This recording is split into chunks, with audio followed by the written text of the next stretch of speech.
When my son and his wife moved me out of my own home, they told me it was for my own good. They used soft voices, gentle smiles, the sort of tone people reserve for frightened animals and small children. "Mom," Daniel said, resting a hand on my shoulder, "that old Victorian is falling apart. The stairs are dangerous. You'll be safer with us. Safer." That word echoed in my head as they carried boxes out through the front door I'd walked through every day for 43 years. They said safer, but what they meant was useful. What they meant was that my house, my memories, my life were worth something they wanted. It wasn't just a house. Every board in that place held a memory. It's a scuffed line on the hallway floor where Daniel learned to ride his tricycle. It's a faded notch on the kitchen door frame where we measured his height each birthday. The rose bushes Robert planted the spring before he died. Pink climbing roses that still bloomed stubbornly even when the rest of the garden had gone wild. When I closed the front door for the last time, the click of the latch felt like a lock on my chest. They called it downsizing. I called it erasure. The next thing I knew, I was sitting in the passenger seat of Daniel's silver SUV. My world reduced to 3 suitcases and a banker's box of paperwork. The house on Maple Street disappeared behind us, growing smaller in the mirror until it was nothing more than a pale smudge of memory. Claire sat in the back seat, scrolling on her phone, her manicured nails tapping a restless rhythm. "You'll love the new place, Margaret," she said without looking up. "We've set you up in the carriage flat. It's got everything you need, brand new appliances, walk-in shower, low-maintenance floors." Her voice was all honey and varnish. But underneath I heard what she didn't say. "It's separate from our house. You won't be in the way." When we arrived, she led me through their brand new home, like a tour guide in a museum. All marble counters, pale gray walls, and cold perfection. Then, through a side door, up a narrow stairway above the garage. My home. The apartment was lovely in a way that photographs are lovely. Stainless steel gleamed. Everything smelled faintly of new paint, but it had no soul. No creak of familiar floorboards, no whisper of Robert's laughter from the study, no soft hum of the garden through the windows. That night, I didn't sleep. I lay on my back in a strange bed, listening to the whir of the garage door opening below and the muffled sounds of their lives in the house next door. I felt like a relic stored in an attic. Too sentimental to throw away, too outdated to display. For the first few weeks, I tried to be grateful. I smiled when Daniel brought me coffee on weekends, pretended not to notice that his visits grew shorter each time. "This work's just crazy, Mom," he'd say, kissing the top of my head before rushing back down the stairs. I told myself he was trying, that he still loved me, even if his world had shifted into one where I no longer quite fit. Claire was different. She was polite, but in that brittle, icy way that makes you feel unwelcome without a word being spoken. She rearranged my cupboards for convenience, put my favorite mug on a high shelf, and scolded me for eating too many cookies. "You have to watch your sugar at your age, Margaret, at my age." She said it the way people say at your stage of decline. Still, I tried. I smiled through it. I bit my tongue when she referred to my house as the property. I reminded myself that family was family, and loneliness was a heavy enough burden without adding bitterness to it. Then came the dinner. Claire insisted on it. A family night. She called it all candles and crystal glasses and too much wine. Liam, my grandson, sat at the table, his head bent over his plate, a boy of 16 with eyes that saw too much and spoke too little. I'd brought over an old photo album, hoping to show him pictures of his grandfather. "Look, Liam," I said, sliding a photo across the table. "This was your dad's first sailing trip with Grandpa Robert." He was terrified of the water, but Robert held his hand the whole way. Liam smiled faintly, but before he could answer, Claire reached across and shut the album with a snap. "That's enough nostalgia for tonight, Margaret. It gets Liam to wound up before bed." I felt the sting of embarrassment heat my cheeks. Daniel cleared his throat and said, "Actually, Mom, there's something we wanted to talk to you about. Finances." The word dropped between us like a stone. Finances. asked, trying to keep my voice steady. He nodded, not quite meeting my eyes. You know the proceeds from selling the house there in the joint account? But with the market being what it is, we've been thinking about investing. Claire's smile sharpened. Daniel's friend Ethan has a wonderful opportunity. It's commercial property, high return. It's basically a sure thing. My stomach tightened. That money is for my care, Daniel. That's what we agreed. And we are caring for you, Claire said, her voice sugary but her eyes cold. This is about securing your future. And Liam's, you wouldn't want to waste potential, would you? Waste. That was what I'd become to them. Potential waiting to be harvested. I looked at my son. Couldn't even hold my gaze. Liam sat silently, fork motionless in his hand. The air between us thick with things unsaid. That night, back in my sterile apartment, I stared out the window at the neat lawn below. Their lights were still on. Through the curtain, I could see their silhouettes moving Claire's sharp gestures. Daniel's bowed head. I knew they were talking about me. Something inside me shifted then, like a small, deliberate click of a lock being opened. I thought I'd buried that part of myself years ago, when Robert died, the part that fought, that strategized, that refused to be cornered. But that night, the first spark of anger found oxygen again. I lay awake until dawn, tracing the shadows on the ceiling. Thinking of the house I'd lost, the roses that would bloom without me, and the son who had traded his mother's trust for promises of wealth. By morning, I knew one thing for certain. They might have taken my home, but they hadn't taken me. Not yet. And that was the beginning of everything that followed. When they first led me up the narrow staircase behind the garage, Claire smiled as if she were unveiling a gift. We thought you'd love this space, Margaret. It's all new, bright, easy to keep clean. I looked around. Everything gleamed. The air smelled faintly of disinfectant and new paint. A small kitchenette lined one wall with chrome fixtures and spotless counters that looked more like a display than a home. The furniture was modern, sharp edges, gray fabric, not a trace of warmth. It's beautiful, I said, because I didn't have the strength to say what I really felt. Robert and I had spent 40 years in our old house on Maple Lane. Every corner held a memory, the soft creak of the hallway floorboards, the smell of his pipe smoke on rainy evenings. The garden he loved so much. That house had laughter soaked into its walls. This flat had none. Claire clasped her manicured hands together. See, we even put a smart TV up for you, and the recliner top of the line. She was proud of herself, proud of this polished little prison.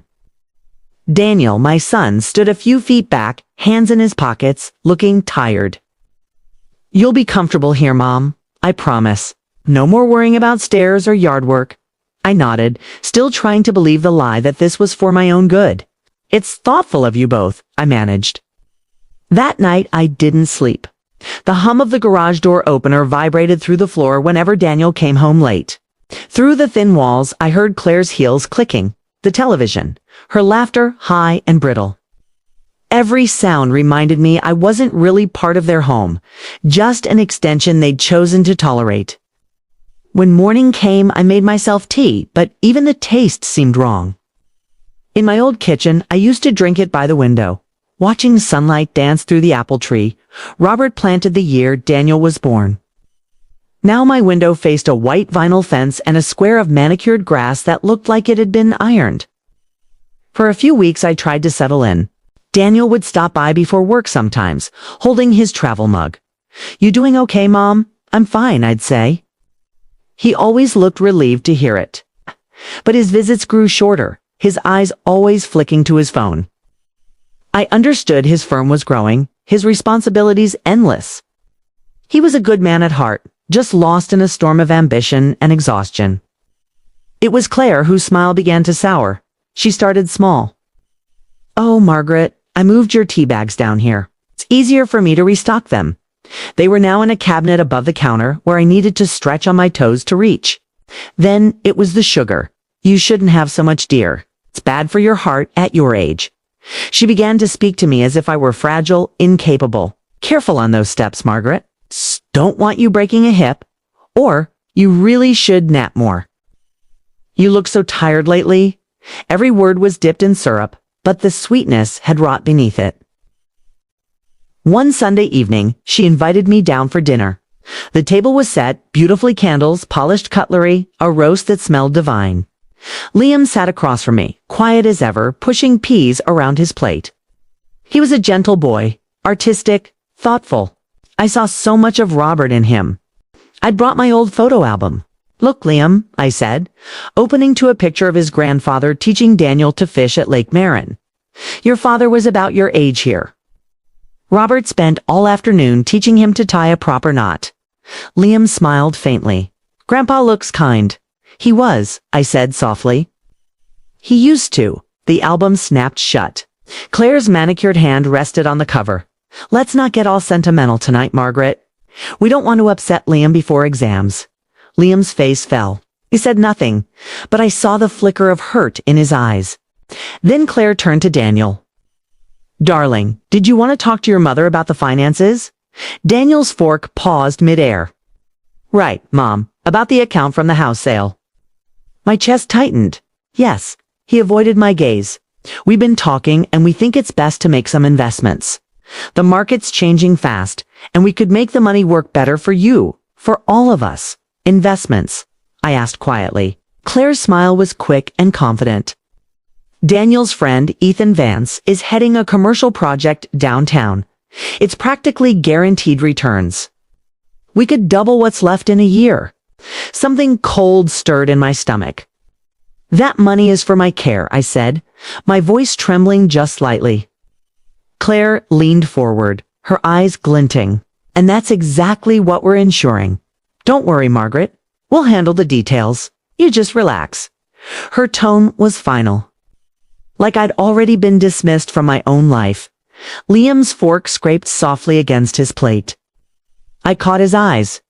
There was pity there aren't something else. Fear, maybe? That night I sat awake long after the lights in the main house went out. I ran my hand over the photograph on my nightstand, Robert and I on our wedding day. Young and full of foolish faith. They called it tightening the belt. My allowance shrank. The credit card I used for groceries was temporarily frozen. Claire hired a woman named Rosa. A stern-faced companion, she said, to help me around the flat. I don't need help, I told her. Of course, dear, she said with a smile that didn't reach her eyes. But it'll make us all feel better. Rosa will cook, clean, and keep you company. Rosa was polite, efficient, and cold. Her presence turned my home into a watchtower. Every time I called someone, Rosa appeared in the doorway. Everything all right, Mrs. Whitmore? Who are you speaking with? It wasn't company, it was surveillance. The walls of my flat began to close in. I wasn't being cared for, was being managed, contained. Then one evening when I thought they were out, I heard voices through the vent that led down to the kitchen. Claire's voice, sharp and impatient. I know it's taking forever. But once the probate clears, everything's consolidated. We can move her into Shady Oaks and finally get the pool house built. Shady Oaks. A sterile, joyless nursing home on the edge of town. Probate, consolidated pool house. They weren't planning for my comfort. They were planning for my disappearance. My breath caught. The betrayal was so total, it felt unreal. And yet, under the shock, a different emotion flickered to life, a quiet, deliberate anger. The next day, Liam slipped into the flat after school, his backpack slung over one shoulder. He grinned and produced a chocolate bar. Contraband, he whispered. Don't tell Mom. We shared it at my tiny table. For a while, I felt almost happy again. Then his smile faded. They're being awful to you, Nana. I can tell. I wanted to protect him from it, but I couldn't lie. I'm just lonely, sweetheart. That's all. He leaned forward, eyes burning. I heard them fighting last night. Mom was yelling about you signing something power of attorney. Dad didn't want to push you. She said you were getting confused. Confused, I repeated, my voice hollow.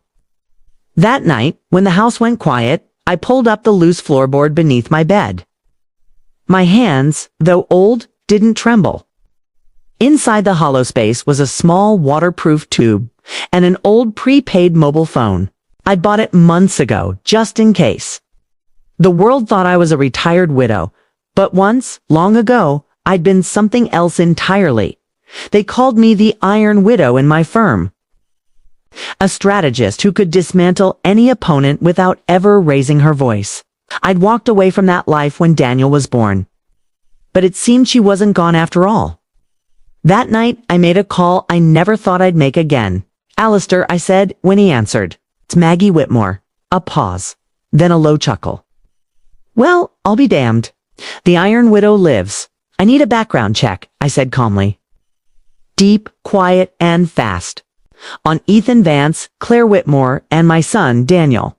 There was no tremor in my voice, no hesitation. The woman they thought they could silence was awake now.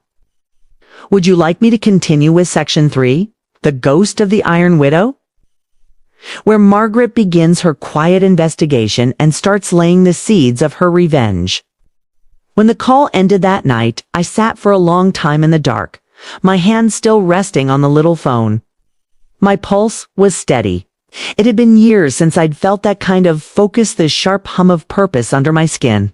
The last time had been before Robert's illness, when I was still Margaret Whitmore, senior counsel at Weller, Grant and Ames. They'd called me the Iron Widow because I had a way of smiling through confrontation, dismantling greed and deceit with quiet precision. I didn't rage, I reasoned, and I always won. I'd buried that part of myself when Daniel was born. I told myself motherhood and marriage required gentleness, not strategy. But as I sat there in the cold light of the flat, I realized something painful. I had grown soft in the name of love. I had trusted people who mistook kindness for weakness. That would never happen again. The next morning, I moved through my routine as usual. Tea, toast, polite conversation with Rosa. But while she dusted shelves or folded towels, I was elsewhere writing small notes on the back of grocery lists, assembling dates, names, and fragments of overheard conversations. I called Alistair twice that week from the little phone, always from different locations, once from the park bench near the library, once from the laundromat. Old habits returned naturally. By Friday, he had results. "Ethan Vance," he said, his voice low. "A charming viper. 3 shell companies under SEC investigation for securities fraud. Your son's firm is entangled. He's invested heavily in Vance's latest project. A commercial development that doesn't exist beyond the blueprints." I gripped the phone tighter. "And Claire," a sigh. "Her name pops up on several of Vance's financial records. Credit cards, gifts, a joint dinner in Miami last month." "Miami?" I asked. "Indeed. Listed as a business trip on your son's expense report. But Vance's hotel booking shows 2 guests, Mr. Vance and Mrs. C. Whitmore." The room seemed to tilt. "My daughter-in-law," I said slowly, "is sleeping with a man defrauding my son?" "I'm afraid so," Alistair replied. "And Rose, your companion, her salary comes partly from your account, but I traced another payment stream directly from Claire's personal card. She's being paid to report on you." I closed my eyes. The air around me went very still. "Then she's not a caretaker," I murmured. "She's a warden." I didn't cry. The tears had dried up long ago. What came instead was clarity, cold and bright. They wanted me to seem feeble. They wanted the narrative of confusion and frailty to take hold. So I gave them exactly that. Over the next week, I began to act the part. I asked Rosa the same questions twice. I pretended to forget where I'd left my keys. When Claire visited, I'd pause mid-sentence and look vaguely toward the window as if lost in thought. "Oh, Mom," she'd say with false pity, "you really should rest more. I worry about you."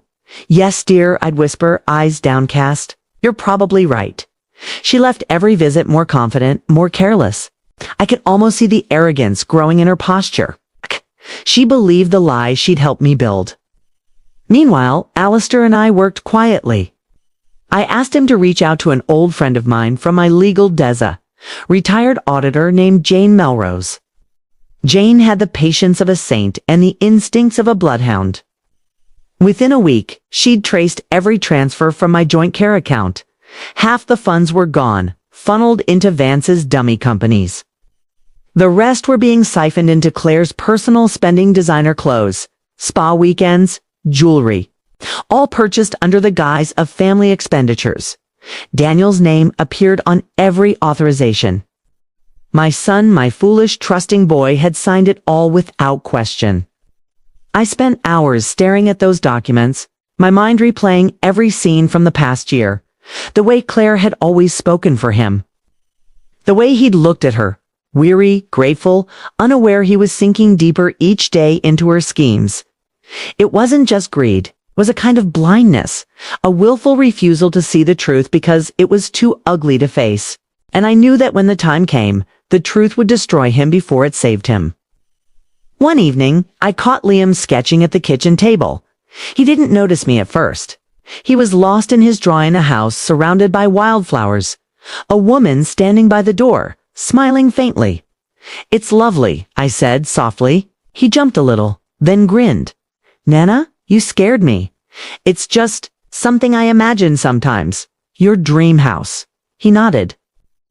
"Yeah, a place where people don't yell all the time." My heart ached. I brushed a curl from his forehead. "You're a good boy, Liam. Never let this house change that." He looked at me, serious. "I won't. I promise." That night, I added a new item to my plan. Protect Liam at all costs. He was the only innocent soul left in this mess. Over the following weeks, I set the stage carefully. I pretended to grow more dependent on Rosa. I began writing notes to myself, reminders about medication I didn't take. Questions like, "What day is it today?" In shaky handwriting, all of it was deliberate. If Claire wanted proof of my decline, I would hand it to her on a silver platter, proof so convincing that she'd walk right into her own trap. The first bait came when I called her one afternoon, sounding flustered. "Claire, dear, I can't find my checkbook." "I think Rosa might have moved it again." She laughed lightly. "Oh, Margaret, don't worry about that. Daniel and I have it. We're paying your bills directly now. You don't need to bother yourself." "Of course," I murmured. "That's very kind." I waited a beat, then added softly, "I suppose we should make everything official, shouldn't we? I don't want you to have to worry about me making mistakes." "Maybe that power of attorney you mentioned would be best after all." There was a pause. Then her voice brightened, just a little too much. "That's very sensible, Margaret. Daniel will be so relieved. Why don't we meet next week and get the paperwork sorted?" "Yes," I said, smiling to myself. "Let's." The call ended. I stared out the window at the lifeless lawn below. The trap was beginning to close. Okay. But before I could spring it, I needed leverage strong enough to make sure no one could twist the story later. That S, when I thought of something Robert used to say, "If you want truth to stand, give it witnesses who can't be silenced." So I reached out to one more person, quietly, carefully. A journalist I'd mentored years ago, now working for the local paper. I didn't tell her the whole story. Just that a certain real estate developer, Ethan Vance, was under investigation for financial misconduct and might have connections worth exploring. She promised to look into it. Within days, the first ripples appeared online, an article hinting at Vance's questionable partnerships, including a small local firm headed by none other than Daniel Whitmore. Claire panicked. I heard her through the vent that night, her voice high and sharp. "Daniel, you need to distance yourself from Vance right now. Do you want to lose everything?" Daniel's answer was weary. "You said this was safe, Claire. You said it was guaranteed. Stop being dramatic. We just need that power of attorney signed and we'll be fine. I'll handle your mother." I smiled in the dark. She thought she was handling me. She had no idea that every word she spoke, every lie she wove, was tying the noose around her own neck. A week later, I invited them for tea. My voice trembled just enough to sound fragile. "I've been thinking," I said, "and you're right. I should sign the papers. I don't want to be a burden." Claire's smile was dazzling. "Oh, Margaret, that's wonderful. We'll get everything organized. Could we do it at Mr. Grant's office?" I asked softly. He handled Robert's estate, and it would make me feel more secure. Daniel hesitated, but Claire's greed overrode her caution. Of course, she said quickly. Whatever makes you comfortable. As they left, Claire turned back, all false affection. You'll see, Margaret. This is for the best. When the door closed behind her, I allowed myself a single, long breath. She believed me. The Iron Widow was awake now, and her web was almost complete. The day of the meeting was set for a Thursday morning. I marked the date on the small calendar that hung above the stove, a neat circle drawn in blue ink. Rosa saw it and smiled. Big day, Mrs. Whitmore. I nodded. Oh, yes. It'll be a relief to have everything settled. She patted my hand, eyes gleaming with false warmth. You'll be in good hands, I'm sure. I'm sure I will, I said, smiling back. Inside, my thoughts were already elsewhere. The timing, the sequence, the contingencies, every detail mattered now. 2 nights before the meeting, Alistair came to see me under the pretense of delivering legal documents. Rosa was in the kitchen, pretending not to listen. We sat in the small sitting room, the air heavy with anticipation. He opened his briefcase and quietly slid a stack of papers across the coffee table. Here's what we discussed, he said softly. Your son and daughter-in-law believe this is the power of attorney form. In reality, it's a revocable trust transfer. When they sign their sections, they'll be handing control back to you, not taking it. I studied the pages carefully. It'll hold up. It'll hold, he confirmed, and the copies for the bank and the press. He nodded. Jane's ready. The journalist has her evidence lined up.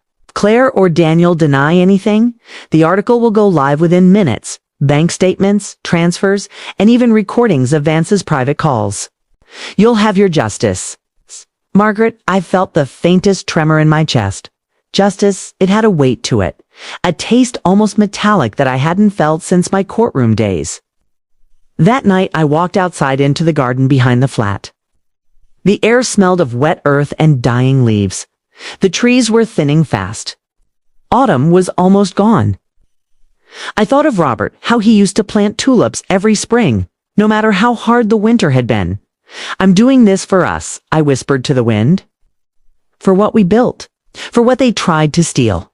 A soft gust stirred the branches, and for just a moment I could almost feel his presence beside me, calm, approving. The morning of the meeting dawned gray and cold. I dressed carefully. A pale blue blouse, a long wool coat, a silver brooch Robert had given me years ago. My hands trembled a little as I fastened it, but not from fear. It was the electricity before a verdict. Daniel arrived first, looking uneasy in his suit. Mom, he said, awkwardly hugging me. You look nice. Thank you, dear, I said. I wanted to make a good impression. Claire followed close behind, her perfume filling the air before her voice did. Ready for our little appointment? She asked brightly. We'll have everything signed and done before lunch. Yes, I said, my tone mild. I'm quite ready. Mr. Grant's office hadn't changed much since Robert's day. Dark wood, heavy curtains, the faint smell of leather and paper. Alistair rose from behind the desk as we entered, his expression perfectly neutral. Mrs. Whitmore, he greeted warmly. Mr. and Mrs. Whitmore, please sit. We took our places around the table. Claire was already scanning the papers with predatory focus. This is the power of attorney, correct? Alistair adjusted his glasses. Yes, Mrs. Whitmore, a standard instrument granting financial oversight to the designated parties. I kept my eyes down, pretending mild confusion. So this just means they can help manage my affairs, right? Precisely, he said smoothly. Nothing more. Claire smiled at Daniel, then at me. Perfect.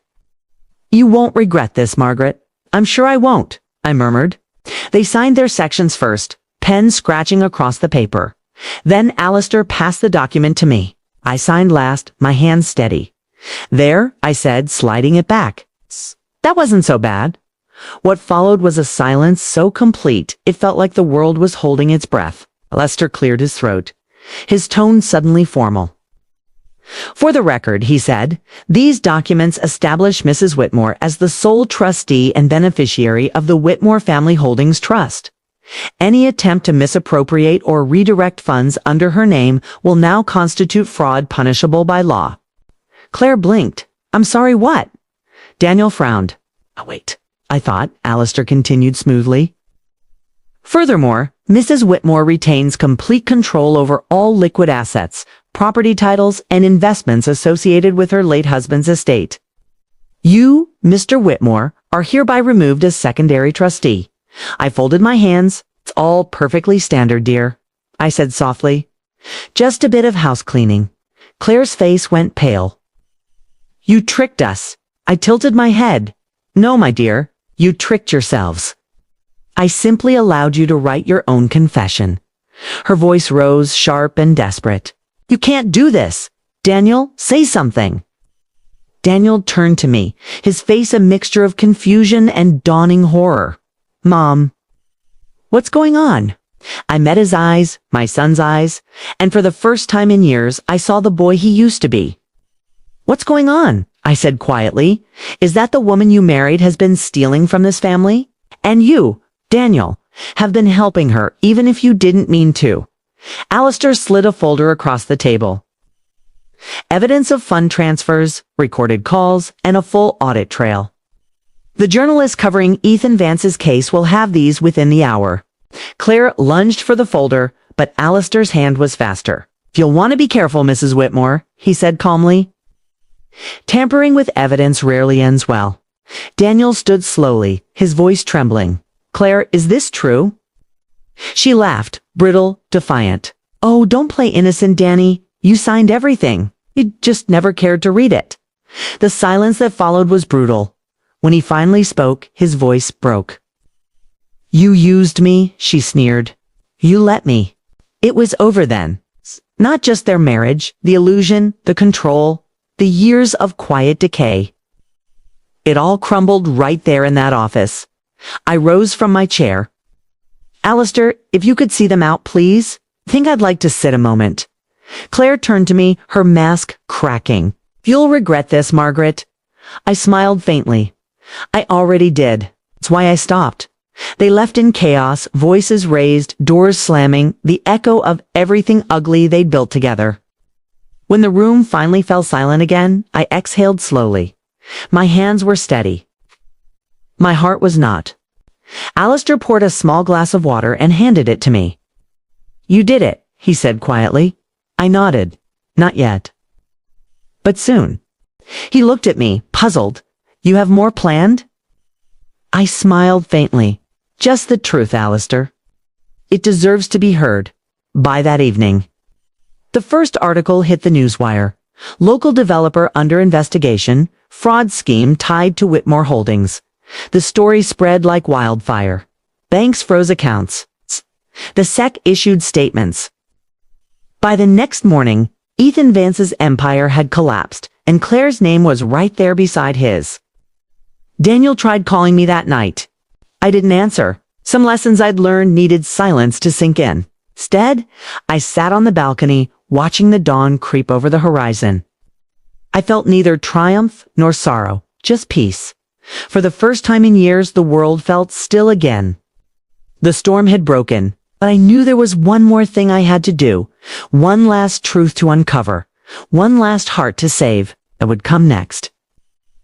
By the time the headlines reached the morning shows, the Whitmore name had become a whispered curiosity. Reporters waited outside the courthouse steps. Photographs of Claire and Daniel leaving their house, heads down, flooded every feed. I watched it all from my small sitting room, a cup of tea cooling beside me. Rosa was going to vanish 2 days earlier, the moment the first story broke.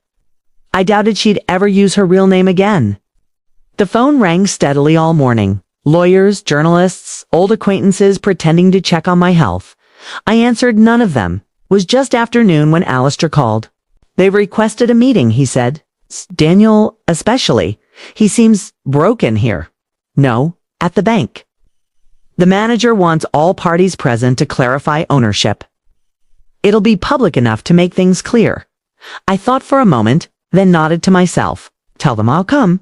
The bank sat downtown, all marble floors and high ceilings that made voices echo. When I arrived, the place was half full customers, pretending not to stare. A few journalists pretending not to film. Daniel stood near the counter, his suit rumpled, eyes hollow. Claire was beside him in dark glasses and silence. She didn't meet my gaze. The manager, Mr. Holloway, ushered us into a glass-walled conference room. Every step seemed to ring through the air. "Mrs. Whitmore," he said respectfully, "thank you for coming. We simply need to confirm who holds authority over the accounts following recent developments." "Of course," I said. "Transparency is important." He glanced at the papers. "According to the trust instrument filed yesterday, sole authority rests with you, Mrs. Margaret Whitmore." Claire's head snapped up. "That can't be right. Those funds belong to the family." "They do," I said gently. "And I am the family." Daniel flinched. "Mom, please." "No, Daniel." I looked straight at him. "Not this time. It's 4 years. I let you make decisions I should have questioned. I let her speak for you, lie for you, spend what your father built. And you looked away because it was easier." He swallowed hard. "I didn't know. You didn't want to." My voice softened. "You thought love meant trust without proof. But love without truth is blindness." Claire finally spoke, her tone brittle. "You've made your point, Margaret. You won. Congratulations. Now what? You think people will believe you're some hero. You're just an old woman clinging to control." I studied her for a long moment. "You're mistaken. I don't want control. Want peace." "And you could have had it too." Her jaw tightened. "I never wanted your peace.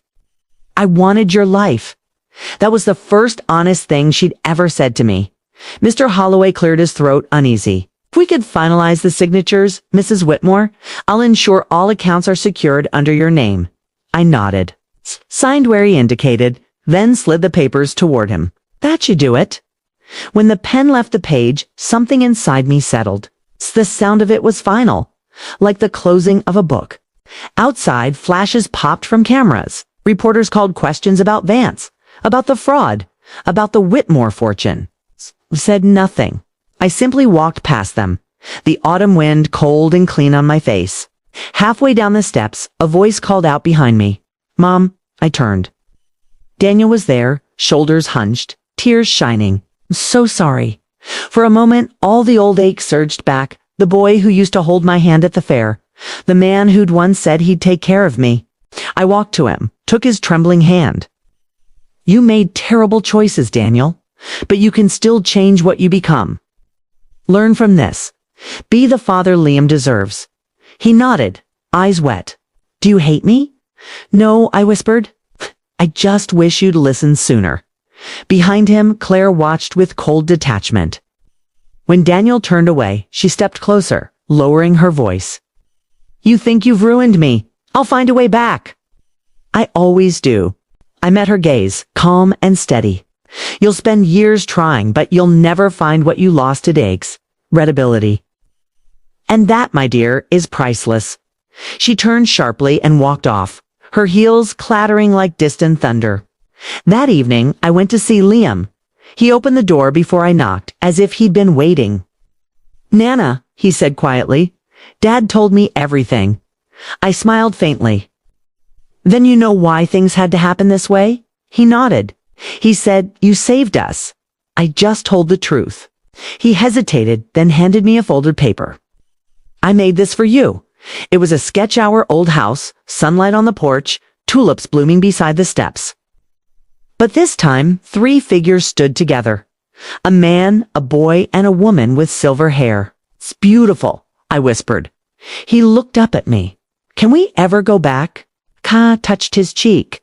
"Not back, but forward maybe. Ka, and that's enough." Weeks passed. The noise faded. Vance was indicted. Claire disappeared from the headlines. Daniel started a smaller firm, honest work. Nothing flashy. Sometimes he called just to ask how I was, and I always answered. Slowly, awkwardly, we began again. The flat above the garage grew quieter. The cold softened. One afternoon, I walked to the edge of the garden where Robert's old tulip bed still slept beneath the frost. I knelt, pressing my palm to the soil. "We did it, love," I whispered. "Not for revenge. For peace." The wind stirred, gentle this time, carrying the scent of earth and memory. I stood, dusted off my hands, and looked toward the horizon. Somewhere in the distance, church bells rang steady, forgiving. I smiled. Justice had been served, yes. But more importantly, truth had finally found its place. And for Margaret Whitmore, that was enough. The weeks after the hearing felt like waking from a long illness. Silence had a different sound now, not the emptiness of neglect, but the stillness of recovery. I could breathe again. The flat above the garage once my cage became something gentler, almost like a cocoon. For the first time in months, I cooked a proper breakfast, bacon, toast, and eggs that sizzled in real butter. The smell reminded me of Sunday mornings when Robert would hum old jazz tunes while flipping pancakes. The sun fell through the blinds in soft, forgiving stripes. I set out 2 cups of tea. One for me, one for the ghost of the man who still lived in the corners of my memory. "You'd laugh if you could see me now," I murmured. I became the Sphinx again, just for a little while. I could almost hear his voice, calm, amused, proud. "You always had it in you, Maggie." I smiled and took a sip of tea. "Yes, but I'm tired now, love. No more battles.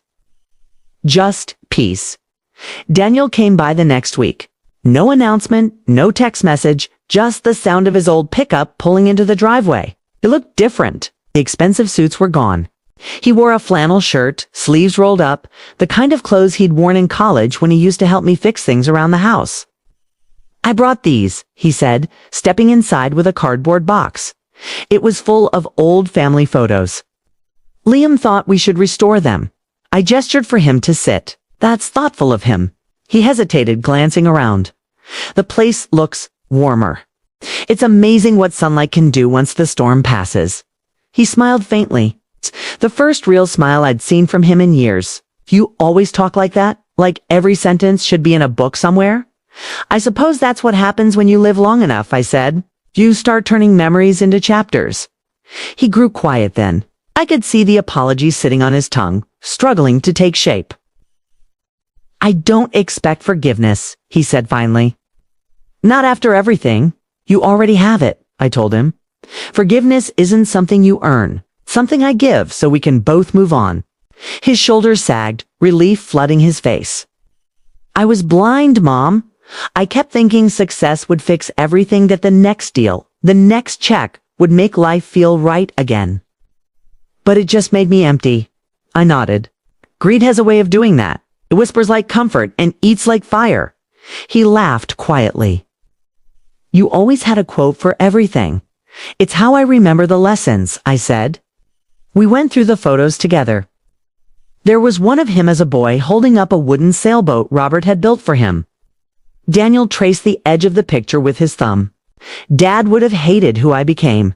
"No," I said softly. "He would have been disappointed. But he would have waited for you to find your way back. It's just like I did." For the first time since the ordeal, Daniel wept. Not out of guilt, but out of release. I put my hand on his and let him. That night, after he left, I took out a small box from under the bed, the same one where I'd hidden the burner phone and old documents. Inside now were different things. A photograph of Robert, a lock of Liam's baby hair, a small gold locket I hadn't worn since our 10th anniversary. I slipped the locket on. The metal was warm from my hands. The Sphinx, I thought, could finally rest. 2 months later, Liam came over carrying a paint-stained backpack. "Nana, I got accepted." Accepted. To the art school downtown. They offered me a partial scholarship. His grin was radiant, his eyes bright with the kind of joy that heals old wounds. I stood up, hugging him tight. "Oh, my darling boy. Your grandfather would be so proud." He laughed into my shoulder. "Dad helped me with the portfolio, even talked to the admissions counselor." I blinked. "He did." "Yeah," Liam said. "He's different now. He sold his car. We're downsizing." He says it feels good not to owe anyone anything. Something warm bloomed in my chest. Redemption wasn't tea, always loud. Sometimes it was as simple as that. A man learning to start over. Tell him, I said, that I'm proud of him too. I will. As he unpacked his sketches.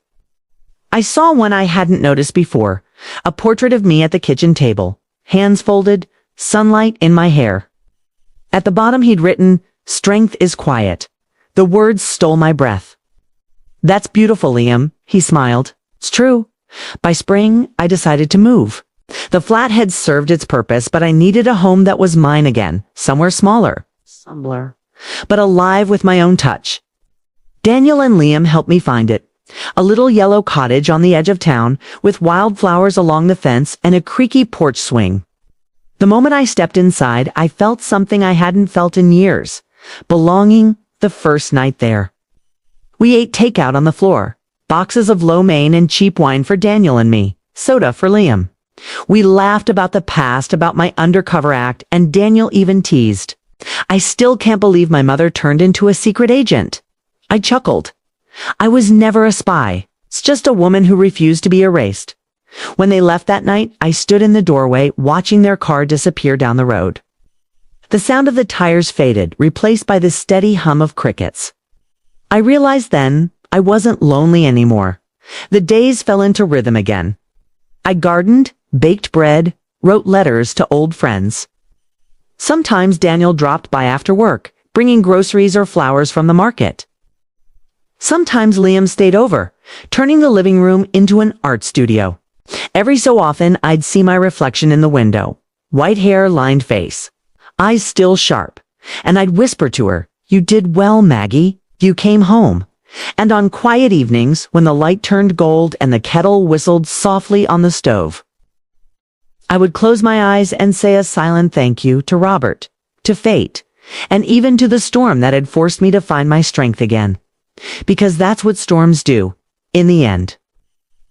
They break what's weak, so what's strong can finally stand. It was early summer when Daniel came back into my life in a way that felt real, not out of guilt or obligation, but out of quiet intent. The kind of return that carries no grand speeches, only small gestures that speak louder than words. He started coming by on Sundays. At first, he'd stand awkwardly in the doorway, holding a bag of groceries like an offering. "Thought you might need milk," he'd say, even though there were already 2 cartons in the fridge. I never corrected him. I just let him in. The first few visits were cautious, like 2 people learning to speak again after years of silence. But over time, something softened. He began to sit longer, talk more, laugh quietly at the small things. One afternoon, as the cicadas sang through the open window, he said, "Shh, I drove past the old house on Elm Street yesterday. I froze for a second. That house was still a wound. The place they'd taken from me, the home that had been both sanctuary and battlefield." "What did you see?" I asked carefully. "A young couple moved in," he said. "They planted a garden out front. It looks alive again." "I thought you'd want to know." I nodded, swallowing the tightness in my throat. "I do. That house was meant to be lived in, not mourned." He hesitated.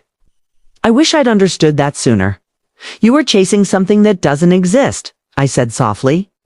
"Security, power, approval. But real security comes from honesty, not wealth, and power.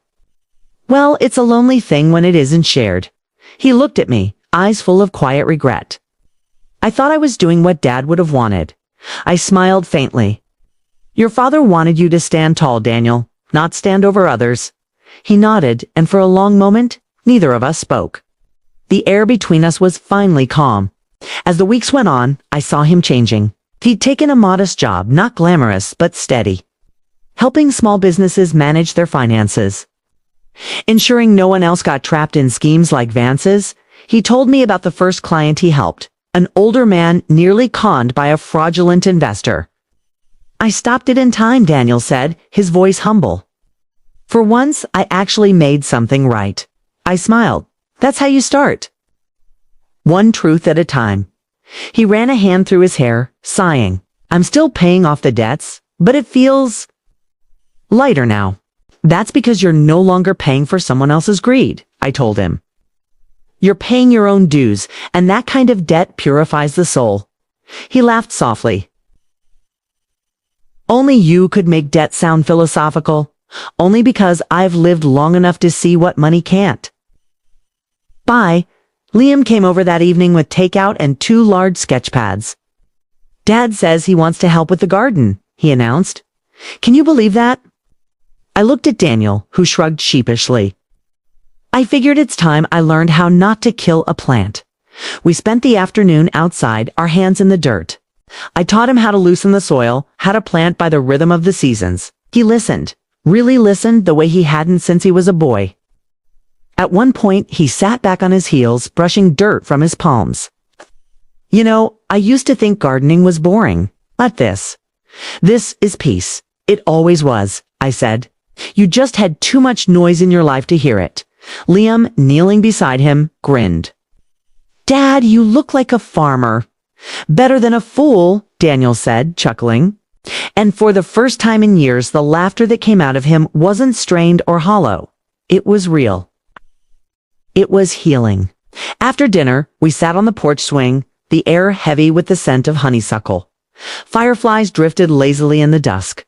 Daniel looked out over the field. Mom, I've been thinking a lot about what you said about truth and balance. I want to do something that matters, something that makes Dad proud. What do you have in mind? He hesitated. A nonprofit to help families who fall victim to financial fraud, especially the elderly. We'd educate them, help them spot red flags, fight back when they're targeted. I stared at him, my heart swelling. I smiled softly. Kanyol? He smiled softly. I want to name it after you. The Whitmore Foundation. I felt my throat tighten. Oh, Daniel, you don't have to say yes, he said quickly. It's just I need to turn all that pain into something good. Otherwise, it was for nothing. I reached over and took his hand. It wasn't for nothing. Pain is a teacher, if you let it be. And if this foundation helps even one person avoid what we went through, then yes, you have my blessing. He exhaled deeply, as if setting down a weight. Thank you, Mom, for everything, for not giving up on me. I smiled. You were my son before you were my mistake. I couldn't give up on you if I tried. The next morning, a letter arrived. It was from the local newspaper. Kay wanted to write a feature about the Sphinx, the mysterious elderly woman who had exposed a high-profile fraud case. I laughed out loud when I read it. The name had followed me again. Kay thought I'd buried that legend decades ago. When Daniel came by later, I showed him the letter. They want to tell the story? He grinned. You should do it. People need to know what you did. What I did, I said with a wink, was what any mother would do. Protect her family. I just happened to do it with a few legal maneuvers and a poker face. He chuckled. You really are the Sphinx. Not anymore, I said softly. She was only ever a mask, one I wore when the world stopped listening to gentle voices. Daniel looked at me with a kind of admiration that made my heart ache in the best way. Well, I'm listening now. That night, after they both left, I sat by the window watching the stars rise over the darkened fields. The porch light flickered softly, and I felt a wave of peace so deep it made me close my eyes. For the first time in years, my family wasn't a source of pain. It was whole again, imperfect, scarred, but real. And I realized something. Revenge had only ever been the surface. What I'd really wanted was restoration. The quiet return of love after betrayal, of truth after deception. The world would remember the Sphinx as the woman who exposed corruption. But I would remember her as the bridge that led me back to my son. I never thought peace would sound like this. Just wind moving through tall grass, the creak of the porch swing, and the faraway laughter of my grandson painting the fence. It had been 5 years since the storm, 5 years since the courthouse, since the headlines, since Daniel decided that redemption wasn't a moment but a lifelong habit. The Whitmore Foundation had grown steadily. They'd helped hundreds of families already. Some days I still helped answer letters, signing them M. Whitmore, Advisor Emerita. The cottage had changed too. Wildflowers had taken over the yard. Bees hummed lazily. and the kitchen always smelled of bread or lemon pie. I kept Robert's photograph by the window. Each morning I said, "We did it, love." We kept the family together. Sometimes I caught myself talking to him as if he were still trimming the roses outside. Maybe he was. Maybe every good man leaves a trace of himself in the things he once cared for. Daniel came most weekends now. He never arrived empty-handed, sometimes groceries, sometimes just stories. He'd lost the restlessness that used to drive him.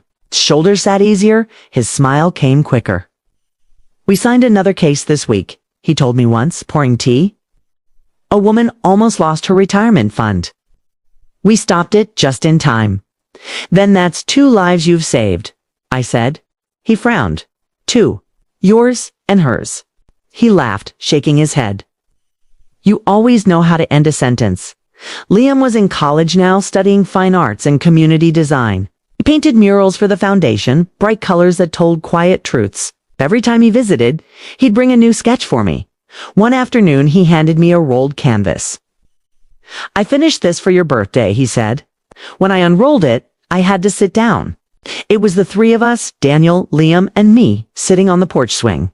The light in the painting glowed like a late summer sunset.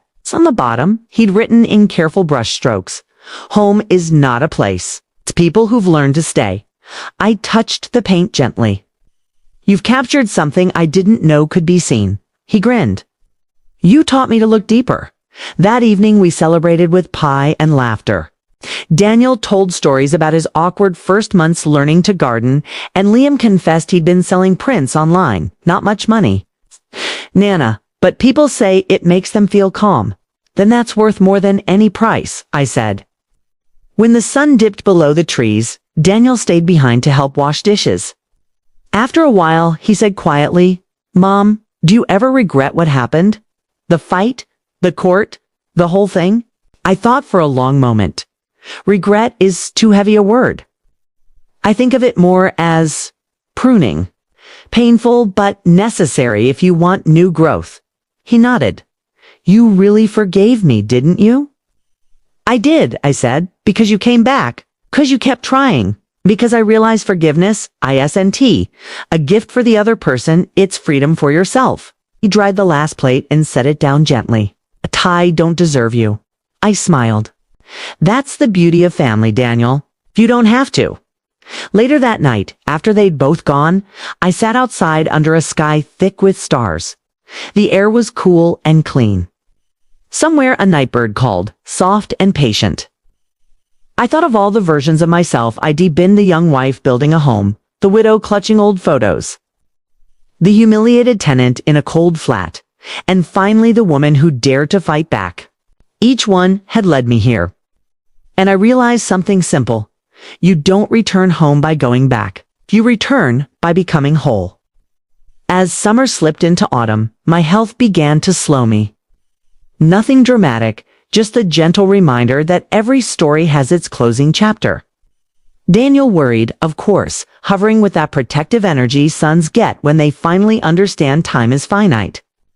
One afternoon, he found me resting on the porch. "Need anything?" he asked. "Only company," I said. "Sit with me." We rocked in silence for a while, watching the leaves tumble across the yard. "Do you ever miss the excitement?" he asked suddenly. "The courtroom? The headlines?" I smiled. "Excitement is for those who haven't found peace. I've had my share of storms. Now I just like the quiet after." He looked out at the trees. "Liam says you're the bravest person he knows."